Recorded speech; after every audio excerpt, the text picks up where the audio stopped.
Hello and welcome back to Full Circle with Everything Realty. I'm your host, Titi, and today we're discussing the top 5 most common mistakes that buyers make when purchasing a home. Buying a house can be emotional and even become overwhelming at times, so it's understandable that a few things may slip through the cracks, especially if you're going at it by yourself.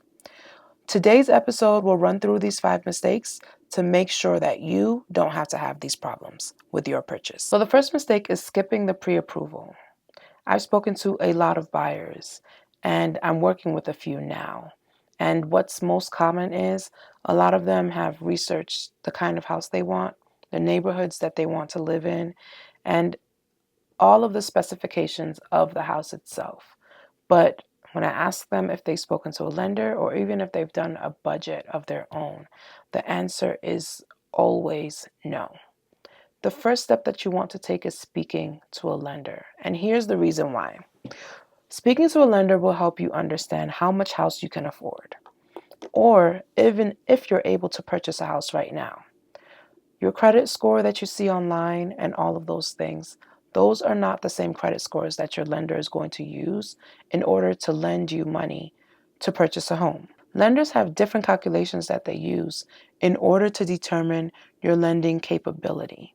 So the only way for you to find that out is to speak with the lender. Speaking with your lender will help you know what your credit score is, your credit worthiness, and they can help you improve your credit if there are improvements that need to be made.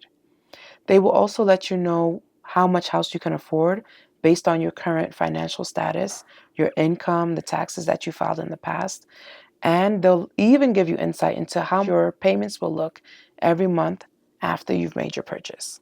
So speaking to a lender is a step that you do not want to skip.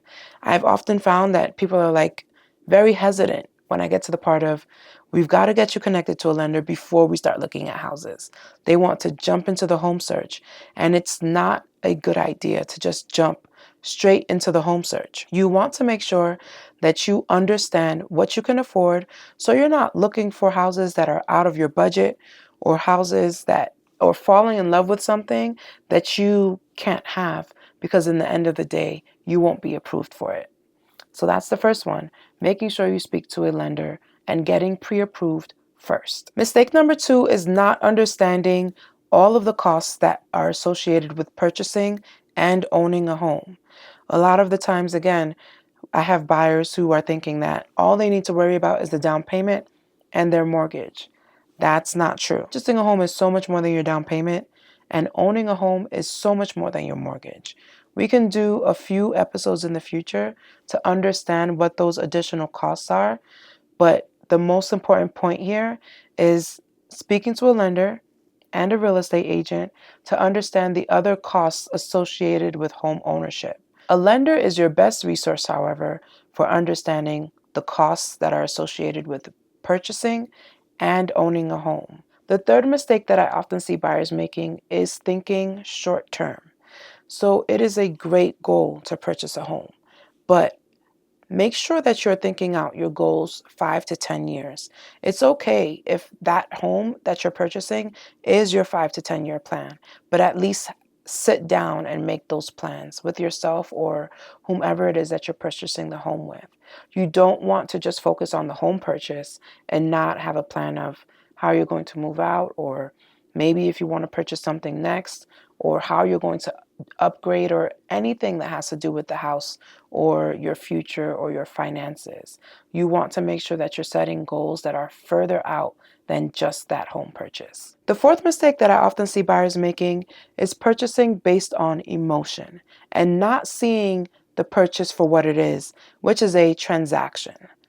This is a transaction.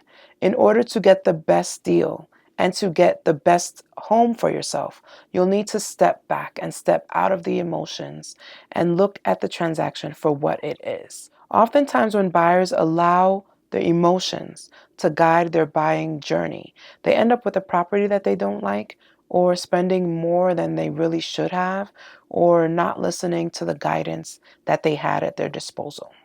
The fifth and final mistake that I see buyers making is trying to go at it on their own. I've had to speak with some buyers who have come to me after trying to make a purchase by themselves, after trying to look for houses on their own and failing. You want to make sure that you're setting yourself up for success by getting the kind of help that will guide you through the whole process. Working with a real estate agent not only relieves you with a lot of the stress that comes with negotiating and going at the home search on your own, but it also means that you have someone with experience and with a strong network to help you with anything that you might need along the way. Those 5 are some of the mistakes that home buyers make when purchasing a home. I hope that this episode was able to help, and I will be doing some episodes on some of those specific mistakes so that we can have a little more clarity. If you have any questions, or if you or someone that you know needs help with purchasing or selling a house in the state of Colorado, reach out to me with the information in the description. Thanks for joining today, and you have a great day.